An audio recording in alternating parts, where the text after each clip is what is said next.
စိတ်ထဲမှာအေးချမ်းနေခြင်းရင်ဘယ်သူအကြောင်းမှသိမစင်စားပါနဲ့ဘယ်သူအကြောင်းမှ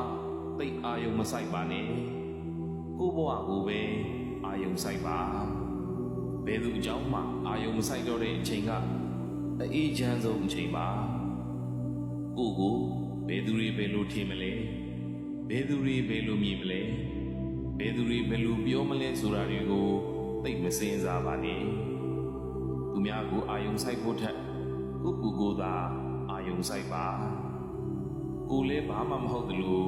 ဘယ်သူကမှလည်းဘာမှမဟုတ်ပါဘူးအားလုံးဟာတရင်ကလေးတွေပါဘယ်သူကိုမှလည်းမျောလင့်ချက်တွေမပေးပါနဲ့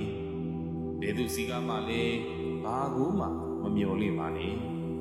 ကိုသူတွေနဲ့ပြောနိုင်အောင်ကြိုးစားပါစိတ်ကလေးအေးချမ်းနေပါလိမ့်မယ်သာသနာ့တွင်ဆရာတော်